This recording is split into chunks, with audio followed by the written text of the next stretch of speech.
Sunday na naman, bike time na naman.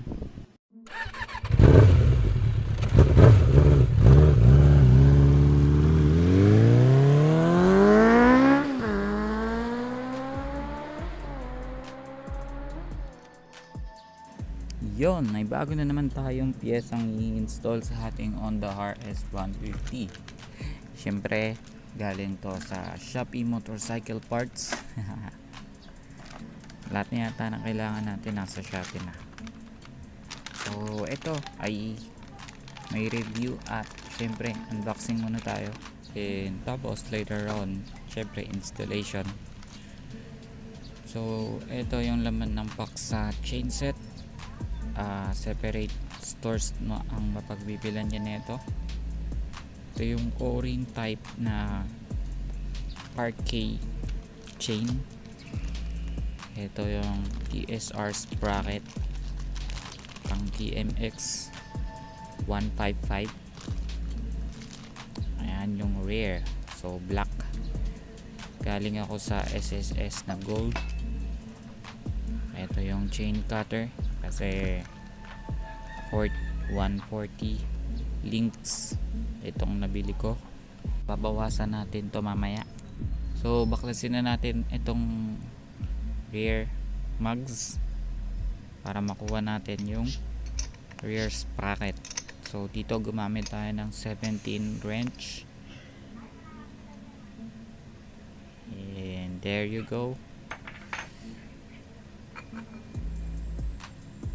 So ayan, medyo malaki siya ng konti. So dito medyo excited pa ako ikabit, pero nagkamali ako sa una kasi dapat pala nakabaliktad to kasi nakausli. So ayan yung tamang pwesto nya. Dapat yung lubog nasa likod. Ayan o, yung parang kanal. So nakabit na natin yung chain. Putulan ko na yan, and i-install na natin yung chain lock. Ito na yung ating finished product.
Ngayon ay i-review natin yung running condition o yung actual na performance nito 1540p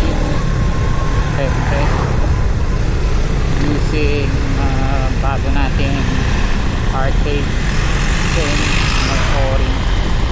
So yun ako.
kasi easy ride lang ako, wala pa akong time magbiyahe.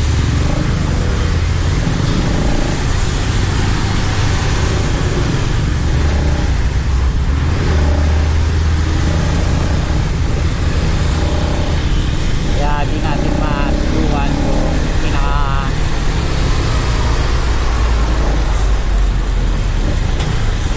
limit na itong sprocket, pero di naman talaga natin masusubukan yun kasi makasay tayo pag natin yung limit na ito Honda RX 150 dati.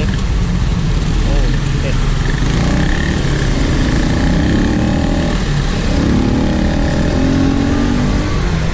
dati nung nag-ride kami may iwanan na ako ng mga tropa ko naka Honda RX 150. Hindi ko lang alam kung bakit, pero mabigat na yan tayong back ride ko. Okay, joke. 135 may video lang, ayun na na video kong 135, no? Other than that, hindi ko na na videoan and parang hindi na umakyat. Yun yung set ko na sa sprocket pa rin ako. Eh, ayun nga, nag-init yung total body ko. Nasang tayo magpa-init mo panahon ko sa winter. Pero ngayon, yung small na ako. Kahit ako na yung mag-init na ako, hindi ko na hindi pa schedule, diba? So ayun mga boss, so far so good. Very recommended ko tong 1543 and natry ko rin, hindi ko masyado tong nasusubukan sa pag may back ride, pero yung tires ko naman naka 80 by 80 front, tapos 90-80 sa tama, 90-80 sa rear, and yung mags ko is RCB 6 volts pang Sonic. So ayun, sabi nila magandang daw, pero sinilo ko naman ko, hindi naman, parehas lang halos. So yun mga boss, thank you.